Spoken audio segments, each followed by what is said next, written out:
My sister-in-law spent years trying to steal every milestone from me. She announced her engagement at my actual engagement party, but her groom walked away after I asked them a question. When I started dating my fiancé Ryan 4 years ago, his sister Heather immediately made it weird. She'd sit between us at family dinners, constantly brought up inside jokes from their childhood, called him at midnight crying about random problems that only he could solve. Ryan thought she was just protective since their dad died when they were young. I tried to be understanding, but then it became a pattern. When I graduated nursing school, Heather suddenly announced she was going back to school too, for the same degree, at the same ceremony dinner. When I got promoted to charge nurse, she got a job at a medical office the next week and told everyone she was basically running the place.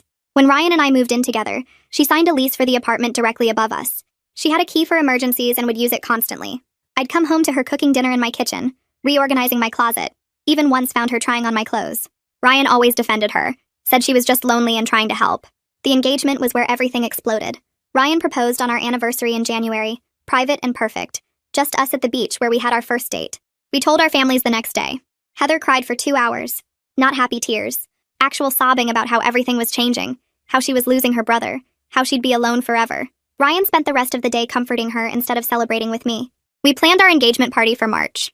Sent invitations, booked a venue, hired a photographer. Heather offered to help with decorations. I thought maybe she was finally accepting things. The morning of the party, she called Ryan 15 times. Emergency, she said. Her boyfriend of 2 months, Keith, was acting distant. She needed her brother immediately. Ryan left me handling last-minute setup alone while he drove to her apartment. They didn't answer my calls for 3 hours. Guests started arriving at 7. Ryan and Heather showed up at 7:30. She was wearing a white dress. Not cream, not ivory, actual white. And Keith was with them, looking confused but dressed in a full suit. Before I could ask what was happening, Heather grabbed the microphone from the DJ. She had an announcement. Keith had proposed that afternoon. They were engaged too. Wasn't this perfect timing? Now we could celebrate together. The room went silent. My mom looked like she might faint. Ryan's mom started clapping slowly, probably out of shock. Keith just stood there, clearly having no idea what was happening. Heather kept talking, saying how Keith had been planning this for weeks, how he wanted to do it before our party so we could share the special day. Keith's face was pure panic. He pulled out his phone, started scrolling frantically, showing something to his friend near the bar. That's when things got interesting. Keith's friend walked over to me and whispered that Keith had been showing him texts from Heather that morning. She'd told him to wear a suit and come to a family party. Nothing about proposals or engagements. He had no idea she was going to do this. I walked straight to the microphone and took it from Heather. Congratulated her on her creative announcement. Then I asked Keith to show everyone the ring he'd clearly spent so much time picking out. Keith went pale. There was no ring. Heather started stammering about how it was being resized. I asked when exactly he proposed. She said that afternoon, around 2. Interesting, since Ryan was with her from noon to 7:30 and never mentioned Keith being there. Ryan's face finally showed understanding. I turned to Keith and said I was sorry he'd been dragged into this, that he deserved better than being forced into a fake engagement at someone else's party. Keith walked out immediately. Didn't say a word, just left. Heather started screaming at me, saying I ruined everything, that I'd turned everyone against her, that I'd stolen her brother and now humiliated her. She actually said I should share the spotlight since I had everything and she had nothing. Ryan finally spoke up. He told Heather she needed to leave right now. His voice was shaking, but he actually said the words instead of making excuses for her. Heather's face went from shocked to absolutely red with anger. She started screaming even louder than before, saying he was choosing me over his own blood and their dad would be so ashamed of him for abandoning his sister. The guests who were still there just stood frozen in place. Nobody knew what to do or where to look. Some people had their phones out filming the whole thing, even though my mom was quietly going around asking them to please stop recording. I could see the red recording dots on at least 5 phones pointed right at us. Ryan's mom, Julian, rushed over from where she'd been standing near the exit. She tried to put her hands on Heather's shoulders to calm her down. Heather actually shoved her away hard enough that Julian stumbled backward into a table. Heather kept screaming that I'd poisoned everyone against her and turned her own family into enemies. The mascara was running down her face in black streams all over that white dress. She looked completely out of control. My brother Drew had been standing with my dad near the bar. He walked straight up to Heather and told her in this really firm voice that she needed to leave before he called security. Drew isn't a big guy, but he was dead serious. Something about the way he said it finally got through to Heather.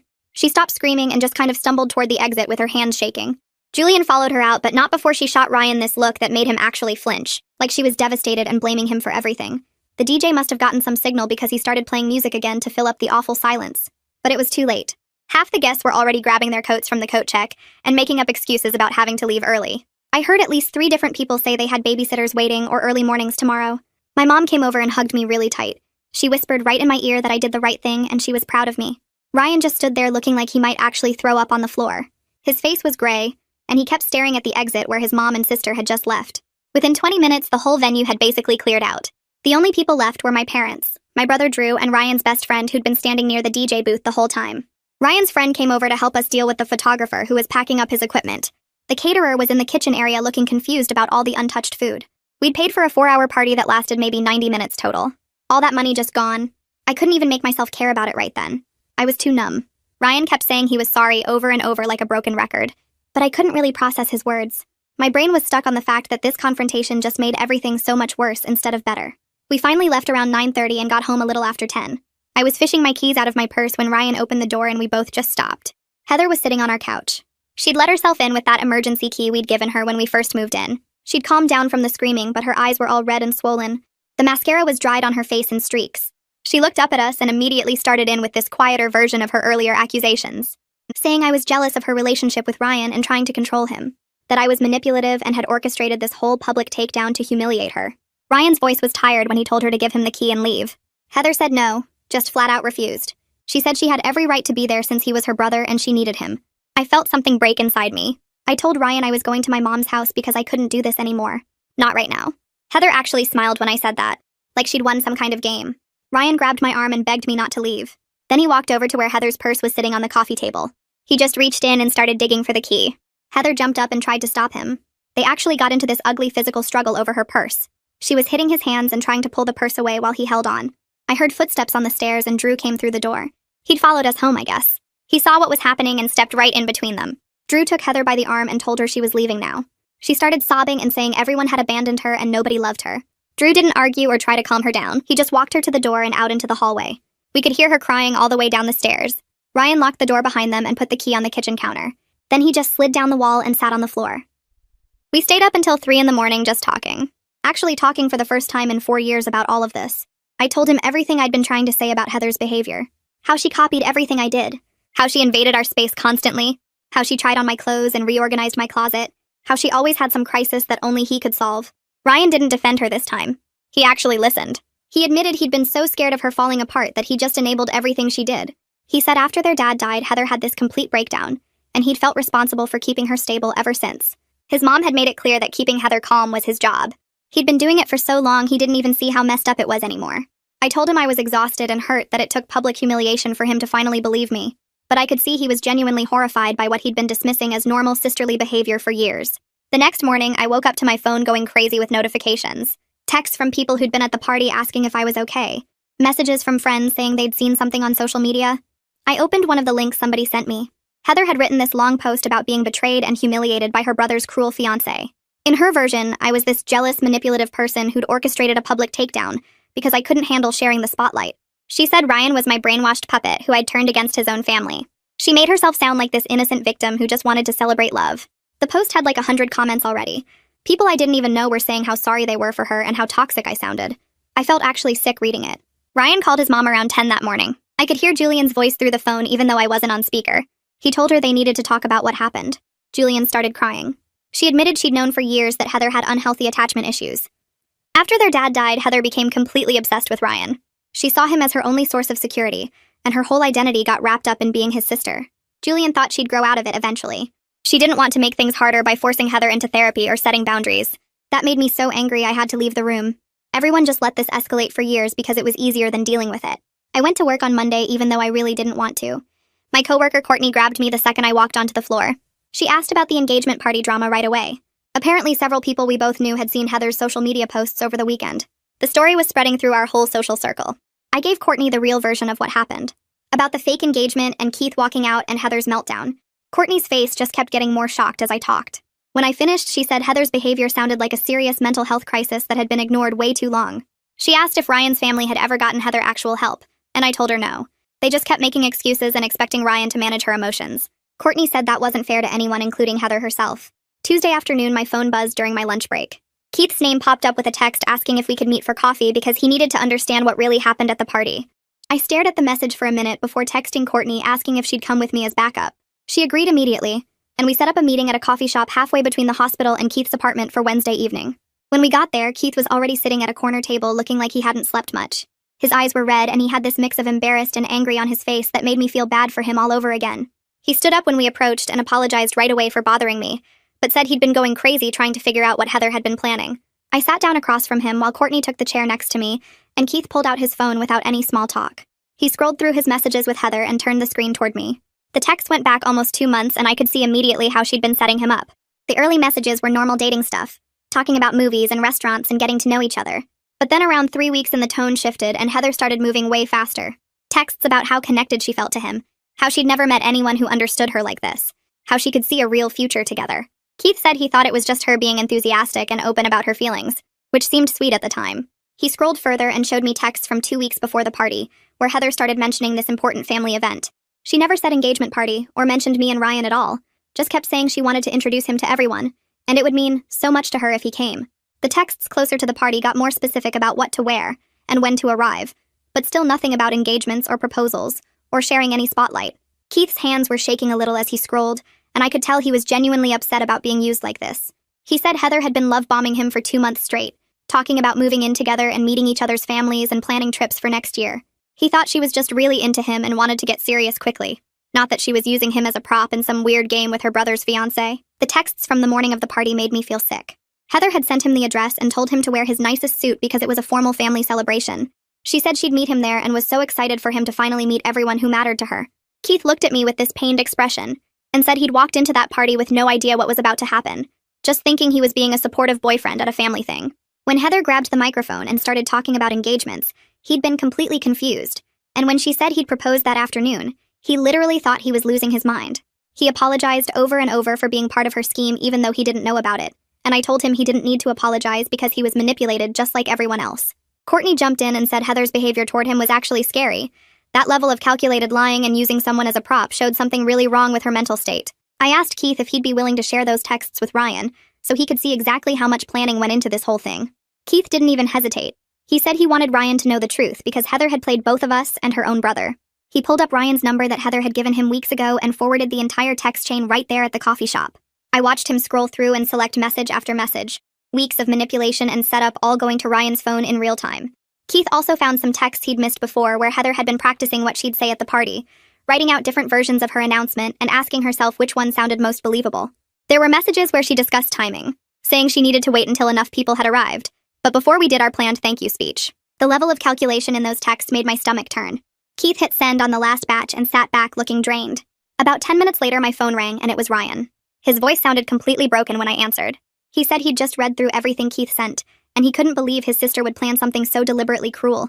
He kept saying he was sorry, that he'd been blind and stupid and let this go on for way too long.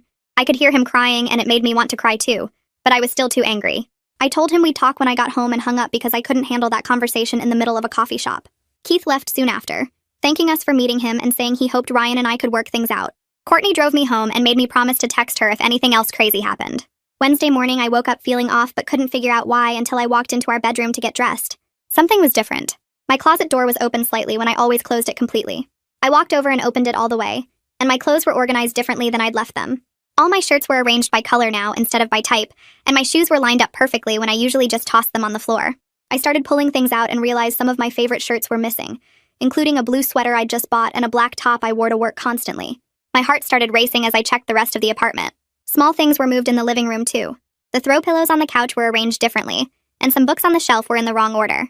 Ryan came out of the bathroom and saw my face and immediately asked what was wrong. I told him someone had been in our apartment and he looked confused until I showed him the closet and the missing clothes.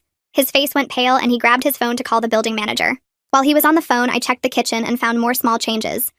The coffee mugs were in a different cabinet and someone had reorganized the utensil drawer. Ryan hung up and said the building manager was checking the key log right away. 15 minutes later, the manager called back and confirmed that Heather had used her emergency key to access our apartment 3 times in the past week, always during work hours when she knew we'd be gone. The last time was yesterday afternoon while I was meeting Keith at the coffee shop. Ryan's hands were shaking as he listened to the building manager explain the access records. When he hung up, he looked at me and said he felt sick knowing his sister had been breaking into our home. I told him I felt violated and unsafe, like nowhere was actually private or protected from her. Ryan called the building manager back immediately and demanded they change our locks right away and add Heather to a no-access list. The manager said they could have someone there within an hour and would make sure Heather couldn't enter the building at all anymore. The locksmith showed up 45 minutes later and started changing our locks while Ryan called his mom. I could hear Julian's voice getting defensive through the phone even from across the room. Ryan was trying to explain why we needed to ban Heather from the building, and Julian kept interrupting saying Heather was probably just trying to help by organizing things. She actually said Heather had always been thoughtful like that, wanting to do nice things for people. That's when I lost it. I grabbed the phone from Ryan and told Julian that breaking into someone's home isn't thoughtful, it's criminal. I said her constant excusing of Heather's behavior was a huge part of the problem, and if she couldn't see how wrong this was, then she was just as bad as Heather. Julian got quiet for a second, then started crying and saying I was being cruel, and didn't understand how hard things had been for Heather. I told her I didn't care how hard things had been. That didn't give Heather the right to violate our privacy and steal my clothes. Julian hung up on me, and I handed the phone back to Ryan, feeling my hands shake with anger. Ryan looked exhausted, but he didn't defend his mom this time. Just said we needed to focus on securing our space and dealing with his family later. The locksmith finished and gave us new keys, confirming that Heather's old copies wouldn't work anymore. The building manager also installed a new security camera in our hallway pointing at our door so we'd have a record if Heather tried to come back.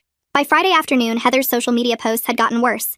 She was posting multiple times a day about sibling abandonment and family betrayal, writing these long emotional paragraphs about how her brother had chosen his toxic fiancé over his own blood. People who didn't know the real story were commenting with sympathy and support, saying how sorry they were that she was going through this. Some comments specifically called me toxic and manipulative, saying I was clearly controlling Ryan and isolating him from his family. My brother Drew texted me screenshots of the posts and said he wanted to comment with the truth about what really happened. I told him not to because it would just create more drama and make me look petty and defensive. Drew argued that people needed to know Heather was lying, but I said anyone who mattered already knew the truth, and everyone else's opinion didn't matter. The posts kept coming all weekend though, each one more dramatic than the last. Heather wrote about how she'd always protected her little brother after their dad died, and now he was throwing her away like garbage. She posted old photos of them as kids with captions about how family should be forever. The comments section filled up with people saying Ryan should be ashamed of himself and I should let him have a relationship with his sister. It made me want to scream, but I forced myself to stay off social media and not engage with any of it. Saturday morning, Ryan suggested we take a break from both our families and spend the weekend at a hotel just talking through everything as a couple. I agreed immediately because I needed to get away from the constant crisis management and actually focus on our relationship. We checked into a hotel about 30 minutes away and spent most of Saturday just talking. Ryan finally opened up about things he'd never told me before. He said he'd been terrified of Heather's emotional instability since they were teenagers. After their dad died, Heather had this complete breakdown where she couldn't function at all for months. Their mom made it clear that keeping Heather calm and happy was Ryan's job as her older brother. He'd been doing it for so long that it became automatic, just giving in to whatever she wanted to avoid triggering another crisis. He admitted the whole pattern was toxic, and he knew it. But he'd been too scared to change anything because he didn't want to be responsible for Heather falling apart again. I told him I understood the fear, but it wasn't fair to sacrifice our relationship and my well-being to manage his sister's mental health. Ryan agreed and said he was done putting Heather's feelings above everything else, that it was destroying us and not actually helping her either. Sunday afternoon, while we were still at the hotel, Julian called Ryan crying. She said Heather was in crisis and threatening to hurt herself, that she needed Ryan to come home right away. Ryan's face went white and he started grabbing his stuff to leave. I gently stopped him and pointed out that this was exactly the manipulation pattern he'd just described to me. Heather was using a crisis to pull him back in and make him responsible for her emotional state. Ryan sat back down looking torn, and I suggested we call Julian back together and insist she contact a crisis counselor instead of making Ryan handle it. He nodded and put the phone on speaker. When Julian answered, we told her that Ryan wasn't coming home, but she needed to call a crisis counselor or take Heather to the emergency room if she was genuinely suicidal. Julian got defensive and said Ryan was abandoning his sister when she needed him most. I said Ryan wasn't abandoning anyone. He was setting healthy boundaries, and if Heather was truly in danger, then she needed professional help, not her brother. Julian argued for a few more minutes but eventually agreed to contact a counselor. She hung up sounding angry and hurt, but Ryan looked relieved that we'd held firm. We drove home Sunday night and I went to work Monday morning feeling somewhat better after the weekend away. But during my lunch break, my supervisor pulled me aside and asked if everything was okay. She had this concerned look on her face that immediately made my stomach drop. She said Heather had shown up at the hospital on Friday asking for me. When the front desk wouldn't give out my schedule, Heather had caused a scene in the lobby, crying and demanding to know why I was destroying her family. Security had to escort her out after she refused to leave and started yelling about how I'd stolen her brother. My supervisor said she wanted to make sure I was safe and asked if I needed any support or safety measures at work. I felt completely mortified that my personal drama had spilled into my workplace. I told my supervisor about the engagement party situation and Heather's escalating behavior, and she listened with growing concern. She said the hospital took staff safety seriously, and we should probably file an incident report with HR and security. I agreed even though I felt embarrassed about the whole thing. Monday afternoon, I met with someone from the hospital HR and the security director to file the incident report. I brought photos of Heather from social media so security would recognize her if she came back. The HR representative was understanding and said they'd add Heather to a list of people banned from the premises. The security director asked detailed questions about Heather's behavior patterns and how long this had been going on. When I explained the years of boundary violations and the recent escalation, he looked genuinely worried. He said this level of obsession and willingness to violate boundaries at multiple locations suggested Heather might escalate further. He recommended I consider getting a restraining order if her behavior continued, which felt both extreme and necessary at the same time. I left the meeting feeling drained and scared, realizing this situation was way bigger than family drama and had crossed into something actually dangerous. I drove home from the hospital Monday evening and found Ryan pacing our living room. He'd already heard about Heather showing up at my workplace because Julian had called him crying about it. Ryan looked exhausted and angry in a way I'd never seen before, and he told me he'd scheduled a meeting with his mom for Tuesday morning to have a serious conversation without me there. He wanted to talk to her alone about the family patterns and her role in enabling Heather's behavior. I felt relieved that he was taking this step without me having to push for it. Tuesday afternoon, my phone rang while I was at work and Ryan's name popped up. He asked if I could come home early because he needed to talk about what happened with his mom. I got coverage for the last 2 hours of my shift and drove home feeling anxious about what he'd learned. Ryan was sitting at our kitchen table with red eyes when I walked in. He started talking immediately and told me that Julian had completely broken down during their conversation. She'd admitted that she'd been protecting Heather at everyone else's expense for years because she felt crushing guilt about how Heather fell apart after their dad died. Julian told Ryan that Heather had a complete breakdown when she was 14, about 2 years after their father's death. She stopped eating, stopped going to the school, threatened to hurt herself multiple times. Julian had been terrified and felt like she'd already lost her husband and couldn't lose her daughter too. So she started walking on eggshells around Heather, giving in to every demand, never setting boundaries because she was afraid any pushback would trigger another crisis. Ryan said his mom cried for an hour while telling him all of this. Then Julian shared things Ryan never knew about Heather's adult life. Heather had failed out of college twice, once from a nursing program and once from a business degree. She'd lost multiple jobs due to conflicts with coworkers and supervisors, always blaming others for the problems. She'd never maintained a romantic relationship longer than a few months because she'd get too intense too fast and scare people away. Every single time Heather's life fell apart, she became more obsessed with Ryan as her only stable connection. Julian admitted she'd enabled all of it because dealing with Heather's rage and despair when anyone tried to create distance was too hard. It was easier to just give Heather what she wanted and make Ryan responsible for keeping her calm. Ryan told me he felt sick hearing all of this laid out so clearly. He'd known Heather struggled but didn't realize the extent of her failures, or how deliberately Julian had made him responsible for his sister's emotional state. But he also felt relieved to finally understand the full picture of what we were dealing with. Julian had agreed during their conversation that Heather needed professional help and real consequences, not more protection from reality. She promised to stop making Ryan responsible for managing Heather's emotions, though Ryan said he was skeptical she'd actually follow through when things got hard. I hugged Ryan while he processed everything and told him I was proud of him for having that conversation. We spent the rest of Tuesday evening talking through what this meant for us and how we'd handle things going forward. 2 weeks after the party, Ryan brought up the idea of couples therapy. He said he knew I was still hurt by years of him dismissing my concerns and choosing Heather's comfort over my well-being. He wanted us to work through those trust issues with professional help before we moved forward with wedding planning. I agreed right away because I desperately needed him to understand how deeply his enabling had damaged us. Our first session was difficult. I sat across from Ryan in the therapist's office and explained how gaslit I'd felt every time he defended Heather's boundary violations. I told him about all the times I'd questioned my own perception because he insisted I was overreacting or being too sensitive. Ryan listened, and I could see him struggling with guilt as he realized how much harm his denial had caused. He admitted to the therapist that he'd been so afraid of Heather falling apart that he'd sacrificed our relationship to keep peace. The therapist helped us start unpacking these patterns, but it was clear we had a lot of work ahead. During this time, Heather started texting Ryan constantly. The messages alternated between apologetic and angry. One text would say she was sorry and in therapy now, working on herself. The next would accuse Ryan of abandoning her when she needed him most. She claimed she was making progress, but her texts showed no real insight or accountability. Ryan showed me every single message as they came in, which I appreciated. We brought them to our therapy sessions, and our therapist helped Ryan see the manipulation tactics Heather was using. She pointed out how Heather would apologize just enough to get a response, then immediately shift to accusations when Ryan didn't give her what she wanted. The therapist coached Ryan on setting firm boundaries in his responses and not engaging with the manipulation. I met Keith for coffee again about 3 weeks after the party. He looked better than the last time I'd seen him, less shocked and more angry. He told me that Heather had been trying to contact him too, wanting to explain her side of what happened. She'd sent him dozens of messages asking for another chance and saying they had something special. Keith showed me his phone, and I counted over 50 texts from Heather in one day. Some were sexually explicit, trying to remind him of their physical relationship. Others were mean and accusatory, calling him a coward for walking away and saying he'd never find anyone who loved him like she did. Keith had finally blocked her number after the 50th text.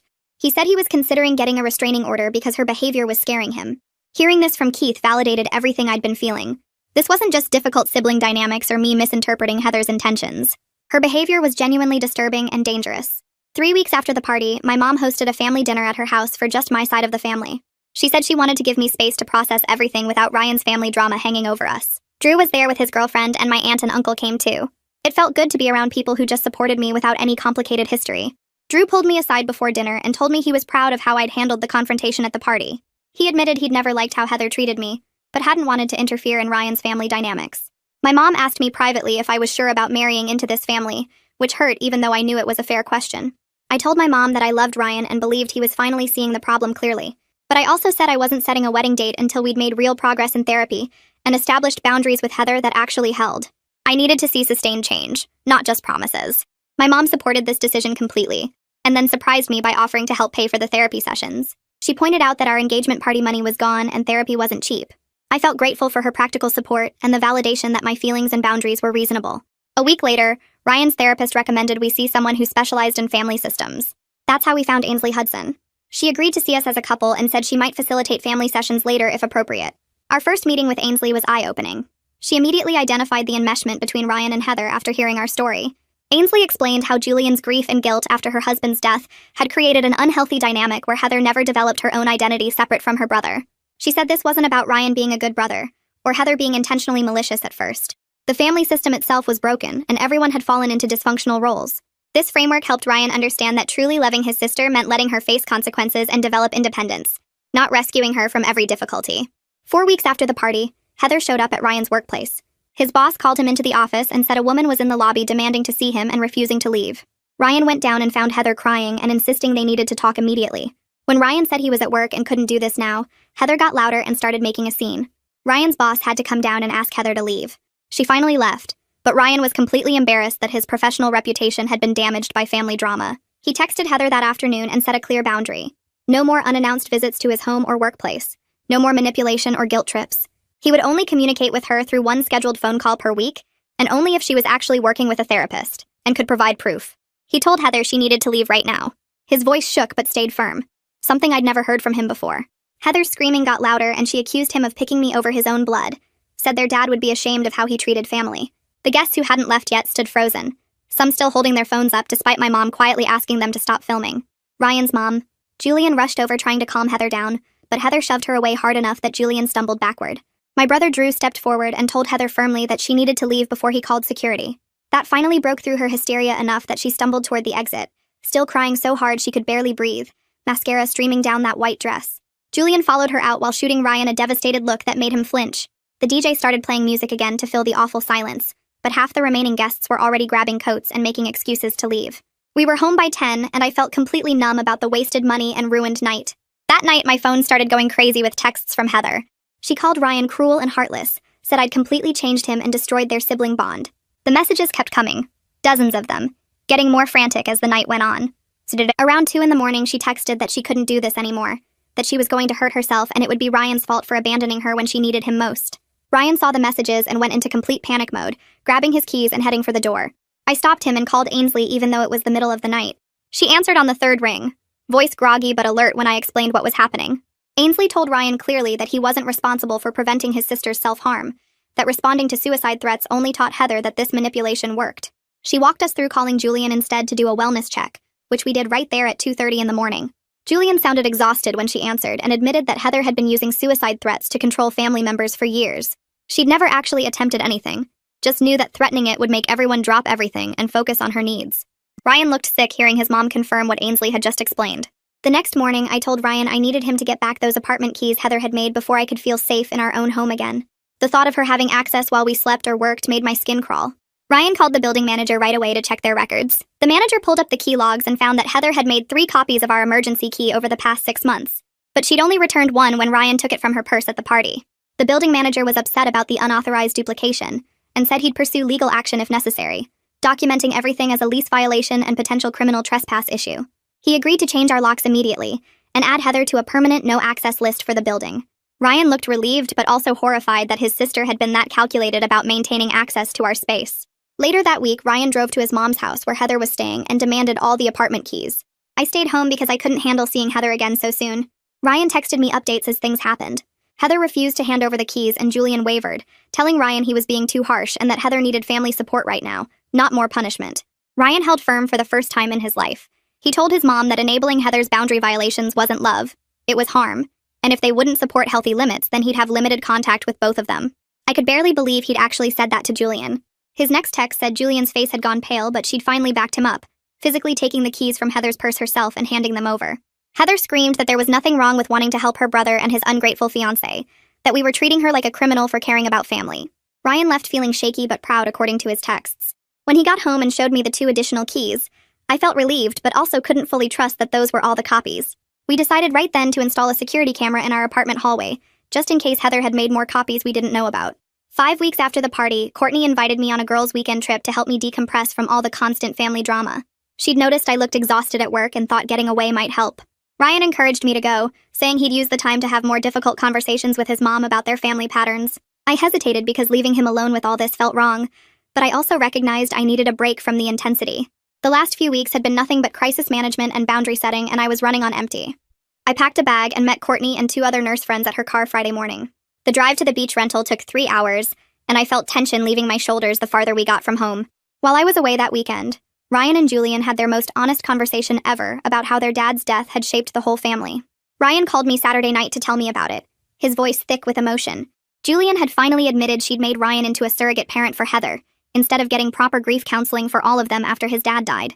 She revealed that Heather's therapist from years ago had recommended family therapy and clear boundaries, but Julian had refused because she couldn't handle both kids being upset with her at the same time.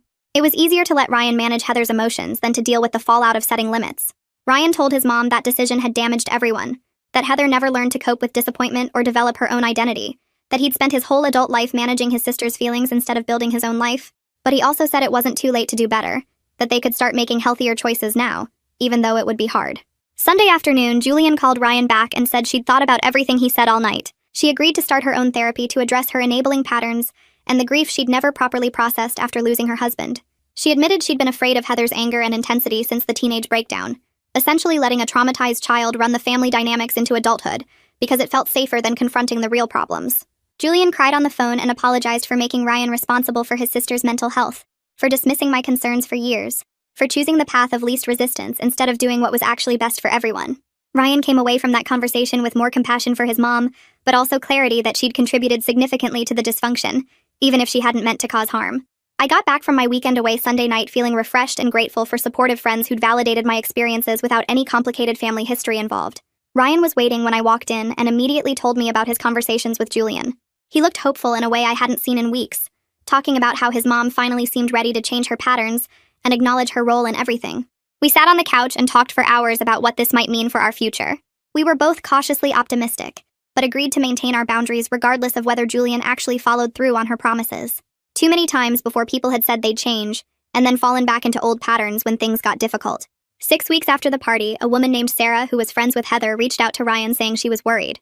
Heather had been increasingly erratic and isolated, barely responding to texts or leaving Julian's house. Sarah revealed that Heather had been fired from her medical office job 3 weeks earlier for interpersonal conflicts with coworkers and hadn't told anyone in the family. She'd been lying about going to work every day when really she was just staying in her room at Julian's house. Sarah said she was concerned Heather might be having a genuine mental health crisis beyond just manipulation tactics, which made everything more complicated. Ryan looked torn when he showed me the messages, caught between maintaining boundaries and worrying about his sister's actual well-being. That night, Ryan and I sat down to discuss whether we had any responsibility to help Heather get proper mental health treatment. We called Ainsley and had a phone session right then, because we needed guidance. Ainsley helped us understand that we could care about Heather's well-being while maintaining our boundaries, that these two things weren't mutually exclusive. She explained that the most loving thing might actually be letting Heather hit rock bottom instead of rescuing her from the consequences of her behavior. If we kept stepping in to fix things, Heather would never have motivation to do the hard work of actual change.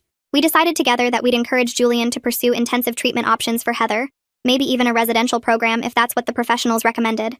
But we wouldn't personally intervene or soften our boundaries just because Heather was struggling. Her mental health crisis didn't erase the years of violation and manipulation we'd experienced. Ryan and I spent the next few days processing everything Ainsley had said about letting Heather face consequences instead of rushing in to fix things. It felt wrong somehow, knowing she was struggling and choosing not to help, but I also knew we'd been down that road before, and it never led anywhere good. Then Thursday night around 9, Ryan's phone rang and it was Julian calling, which was unusual because she usually texted first. Ryan put her on speaker, and I could hear immediately that she'd been crying hard, her voice all shaky and rough. She told us that Heather had finally agreed to see a real therapist, not just the counselor she'd seen years ago, and they'd had an evaluation session that afternoon. The therapist diagnosed Heather with borderline personality disorder and severe attachment issues that went all the way back to when their dad died. Julian kept apologizing while she talked, saying she should have gotten Heather proper help years ago instead of just hoping things would get better on their own. The therapist recommended intensive outpatient treatment, maybe even a residential program if Heather's symptoms got worse, because the patterns were so deep and long-standing. Then Julian asked the question I'd been dreading, whether Ryan and I would be willing to participate in family therapy sessions as part of Heather's treatment plan. Ryan looked at me with this hopeful but scared expression, clearly wanting to say yes, but also not wanting to pressure me after everything. I told Julian we needed time to think about it and discuss with our own therapist before making any promises. She understood, but I could hear the disappointment in her voice when she said okay, and hung up. Ryan and I stayed up late talking about what participating in family therapy would mean and whether we could handle being in a room with Heather again. Part of me wanted to just cut ties completely and move on with our lives, but another part knew that Heather was Ryan's sister, and if there was any chance of her actually getting better, maybe we owed it to everyone to try. Friday afternoon, we had an emergency session with Ainsley to talk through Julian's request and figure out what the right decision was. Ainsley listened to everything and then asked us what we were afraid would happen if we participated in family therapy. I told her I was scared that Heather would use the sessions to manipulate everyone again, that she'd cry and apologize but not actually change anything, and we'd end up right back where we started. Ryan admitted he was worried about seeing his sister in such bad shape and feeling guilty enough to drop all our boundaries. Ainsley nodded and said those were valid concerns, but that family therapy could also be a chance to establish clear expectations with professional support. She suggested we agree to participate, but with very specific conditions that protected us. Heather would have to be actively engaged in her own treatment first, not just showing up to family sessions. The sessions would focus on establishing healthy boundaries, not on us forgiving and forgetting everything that happened. And we could leave any session that became abusive or unproductive without guilt or pressure to stay. Ainsley also recommended we limit how many family sessions we committed to initially, maybe just 3 or 4 to see how things went. Ryan liked this approach because it gave his sister a chance without requiring us to sacrifice our own well-being. I was still nervous about being in a room with Heather after everything, but I agreed that if we had clear conditions and Ainsley's support, I was willing to try. We called Julian that night and told her we'd participate in limited family therapy sessions, as long as Heather was serious about her own treatment, and everyone respected our boundaries. Julian thanked us over and over, saying she knew it was a lot to ask and she appreciated us being willing to work toward healing as a family. 7 weeks after the engagement party disaster, we drove to the therapy office for our first family session. My stomach felt sick the whole drive there, and I kept thinking of reasons we should turn around and go home. Ryan held my hand tight in the parking lot and reminded me we could leave whenever we needed to, that this was just to see if Heather was actually changing or if it was more of the same manipulation. We walked into the office and Heather was already there with Julian, sitting in the waiting room. I barely recognized her at first because she'd lost so much weight and looked exhausted, dark circles under her eyes and her hair pulled back in a messy way that wasn't like her usual perfect appearance. She wouldn't make eye contact with either of us, just stared at her hands folded in her lap. The therapist, a woman named Dr. Miller, came out and brought us all into her office, arranging chairs in a circle so everyone could see each other. She explained how the session would work and emphasized that this was a safe space for honest communication with the goal of understanding and healing. Then she asked Heather if she was ready to share what she'd prepared, and Heather pulled out a folded piece of paper from her pocket with shaking hands. She read from it in this quiet voice, acknowledging specific things she'd done that were harmful and wrong. She mentioned stealing my nursing school milestone, moving into the apartment above us, using her emergency key to invade our privacy, and staging the fake engagement at our party. For each thing, she said she understood now why it was hurtful and controlling, and she took responsibility without making excuses. Her apology felt somewhat real, like she actually meant the words she was saying, but it also felt rehearsed and careful, like she'd practiced it 100 times with Dr. Miller. I sat there listening and feeling this weird mix of relief that she was finally acknowledging what she'd done, and suspicion that this might just be another manipulation tactic to get back into our lives. Dr. Miller asked Heather to talk about what she'd learned in her therapy sessions about why she engaged in those behaviors. Heather put down the paper and actually looked at Ryan for the first time, tears running down her face. She said that after their dad died, she became obsessed with Ryan because he was the only stable thing in her life, and she was terrified of losing him too. She admitted that she never developed her own identity or figured out what she actually wanted, instead just copying whatever I did because it seemed like that's what made people successful and happy. She said that inserting herself into our relationship and stealing my milestones wasn't really about wanting those things for herself. It was about feeling important and needed and connected to Ryan's life. Dr. Miller added that Heather's sense of self was so fragile that she literally didn't know who she was as a separate person without attaching to Ryan's life and relationships. She explained that this pattern was common in people with borderline personality disorder who experienced abandonment trauma young, but that understanding the cause didn't excuse the harmful behavior. Heather nodded and said she could see now how her actions were controlling and invasive, how she'd violated my privacy and safety repeatedly, and how she'd put Ryan in an impossible position for years. Julian spoke up then and apologized too, saying she'd enabled all of this by making Ryan responsible for Heather's emotions, instead of getting proper help for her daughter. She admitted she'd been so afraid of Heather falling apart completely that she just let the unhealthy patterns continue and get worse. Ryan asked Heather directly why she staged the fake engagement at our party, what she thought would happen. Heather cried harder and said she'd panicked when she realized Ryan was actually getting married and moving forward with his life without her. She thought if she could create drama and chaos, maybe he'd postpone the wedding or at least pay attention to her again instead of focusing on me. She admitted it was manipulative and cruel, and that she'd hurt Keith too by using him as a prop in her scheme. Dr. Miller turned to me and asked if I wanted to share how Heather's behavior had affected me over the years. I took a deep breath and told them everything I'd been holding in. How violated I felt coming home to find Heather in my apartment touching my things. How dismissed and crazy I felt when Ryan defended her behavior instead of believing my concerns.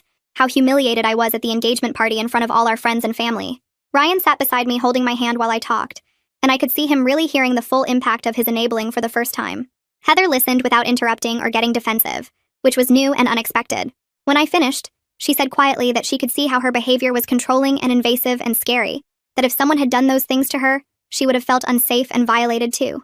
Dr. Miller emphasized that understanding and apologizing were important first steps, but real change would require years of consistent work and therapy, not just this one conversation. She said that Heather needed to develop her own identity and coping skills, that she needed to learn how to tolerate uncomfortable emotions without trying to control other people, and that recovery from borderline personality disorder was possible but difficult and ongoing. We left the session 2 hours later feeling completely drained, but also like maybe there was a tiny path forward.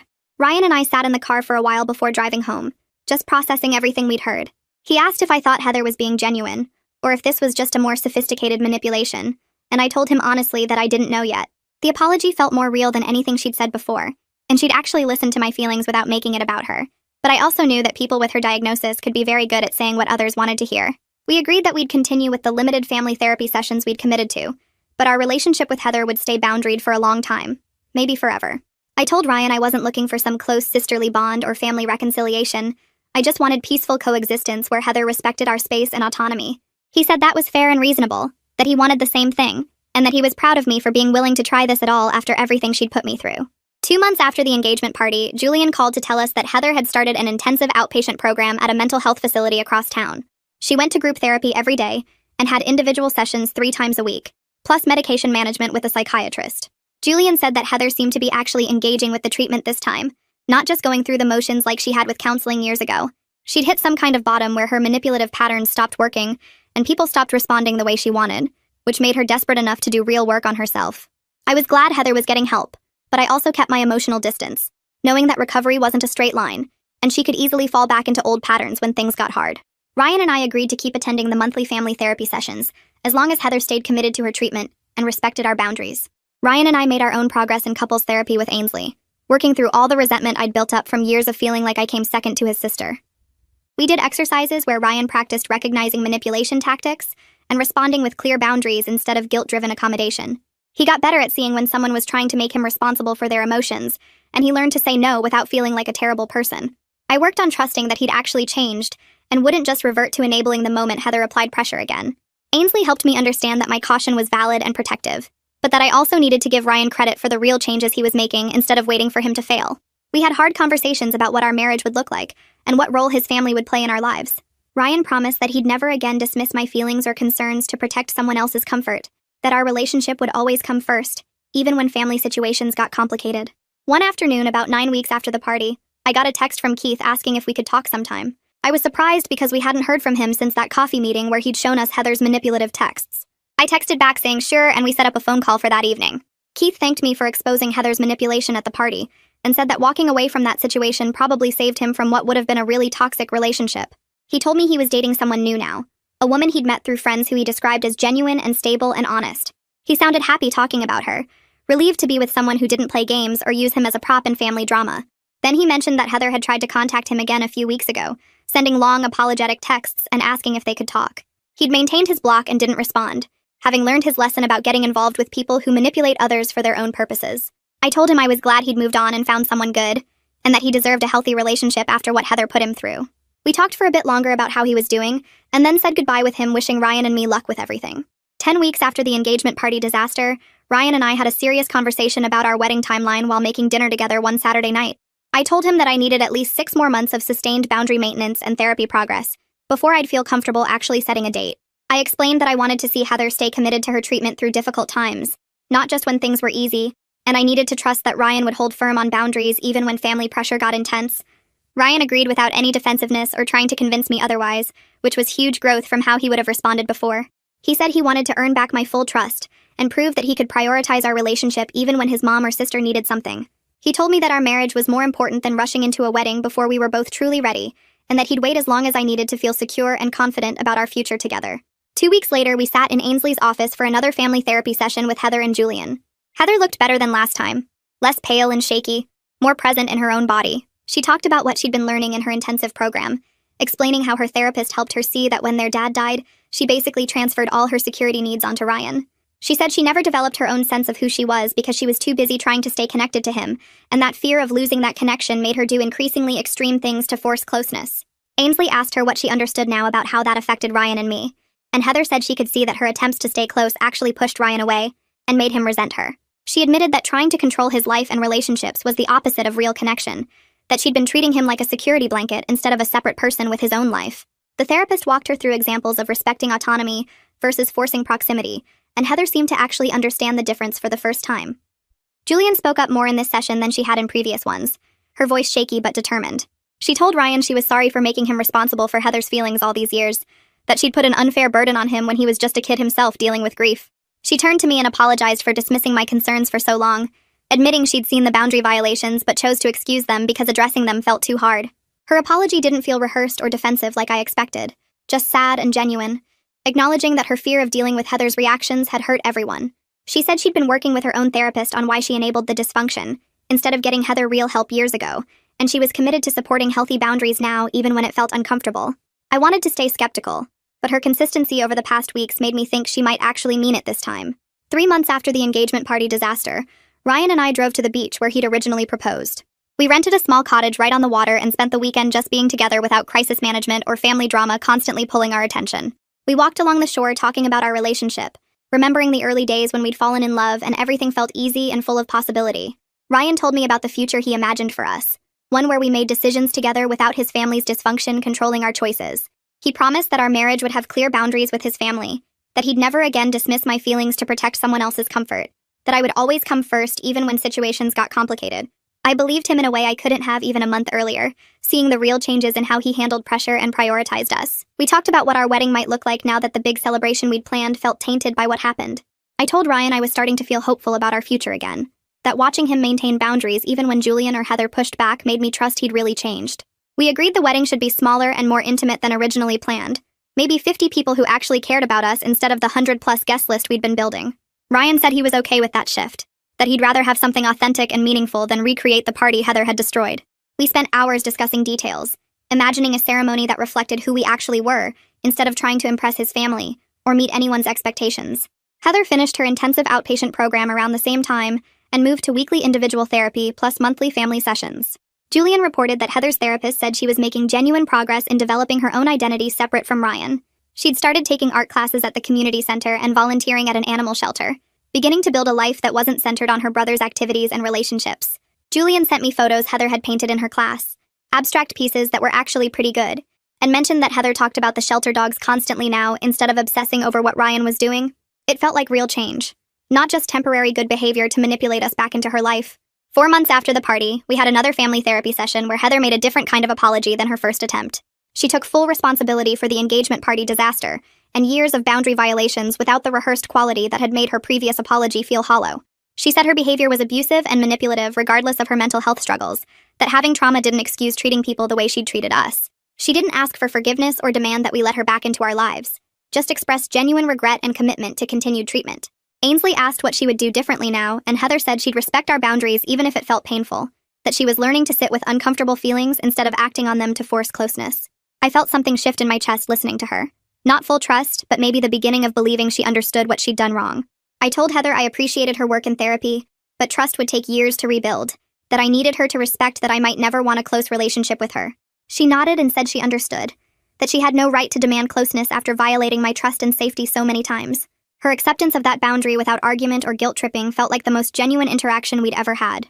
Ryan and I decided we were ready to set a wedding date for 8 months out, giving us time to plan something meaningful while continuing therapy and boundary work. We told our families together at Julian's house, making it clear that the wedding would have specific rules. No surprise announcements, no drama, and if anyone couldn't respect our boundaries, they wouldn't be invited regardless of family connection.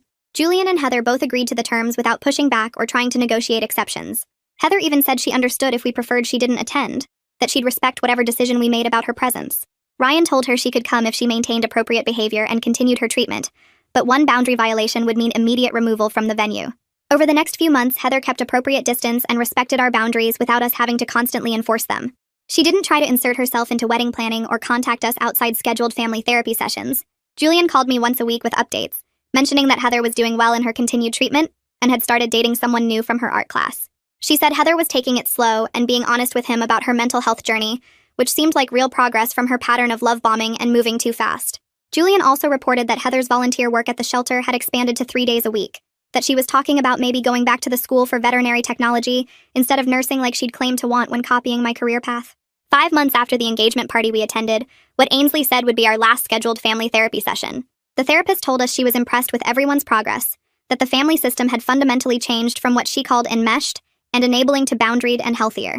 She said Ryan and Heather's relationship could potentially be rebuilt over time into something more balanced, but that would require Heather continuing her individual work and everyone respecting the limits that had been established. Ainsley recommended Ryan and I continue our couples therapy, and that Julian keep seeing her individual therapist, but we could step back from family sessions unless new issues came up. Walking out of that office felt like closing a chapter, not the end of the story, but a significant shift in how we'd all relate to each other going forward. I felt something settle in my chest over the next few weeks, watching Ryan maintain boundaries without me having to remind him. He told his mom no when she asked if Heather could help pick our wedding venue, explaining calmly that we needed to do this ourselves. Julian accepted it without pushing back. Heather sent a single text congratulating us on setting a date. Nothing more, and didn't try to insert herself into any decisions. Ryan showed me every interaction, keeping everything transparent like we'd agreed in therapy. It wasn't perfect, but it felt real and sustainable, like we'd actually built something solid instead of just hoping things would magically improve. My anxiety about planning started fading when I realized I could actually enjoy this instead of waiting for the next crisis. We picked a small garden venue that held 50 people max, booking it for early September when the weather would be perfect. My mom cried happy tears when we told her, saying she was so relieved to see me excited instead of stressed. Drew offered to walk me down the aisle and joked that he'd personally remove anyone who tried to cause drama, which made me laugh for the first time in months about this whole situation. Ryan's family kept appropriate distance during planning, with Julian calling once to offer help, but accepting our polite refusal without guilt-tripping. Heather sent one more text saying she was happy for us and looking forward to the celebration, keeping it simple and not making it about herself at all. We sent out invitations to people who actually cared about us, skipping the big guest list we'd originally planned, and every response felt genuine instead of obligatory. 6 months after that terrible engagement party, I stood in a small room at the garden venue adjusting my dress. My mom and Courtney helped with final touches while Drew waited outside to walk me down the aisle. The ceremony was everything the party wasn't. Quiet and intimate with 50 guests who smiled because they were genuinely happy for us. Ryan's eyes got watery when I walked toward him, and the officiant kept things short and meaningful. Heather sat in the third row next to Julian, wearing a pale blue dress, hands folded in her lap. She smiled politely during the ceremony, clapped at appropriate moments, stayed in her seat during photos. At dinner, she ate quietly, congratulated us once with a simple hug, and left right after dessert, without lingering or trying to insert herself into conversations. Drew leaned over during dancing and said this was the wedding we should have had from the start, and he was absolutely right. No drama, no surprise announcements, just people celebrating our actual relationship. On our honeymoon in a beach house rental, Ryan and I finally had space to talk without crisis management mode activated. We sat on the deck watching the ocean, and he brought up how the engagement party disaster forced changes that probably saved our relationship. I agreed, saying I'd been close to walking away before he finally saw what I'd been trying to tell him for years. He admitted he'd been terrified of Heather falling apart, but realized enabling her actually made everything worse for everyone, including her. We talked about the clear boundaries we'd established with his family, and how he'd learned to prioritize our partnership over his guilt about his sister's feelings. I told him I felt hopeful about our future now that Heather was getting real help and respecting our space. Our marriage was starting on honest ground with actual communication and mutual respect, instead of me always coming second to family drama. It felt like we'd earned this happiness through hard work and difficult conversations, instead of just hoping everything would magically work out.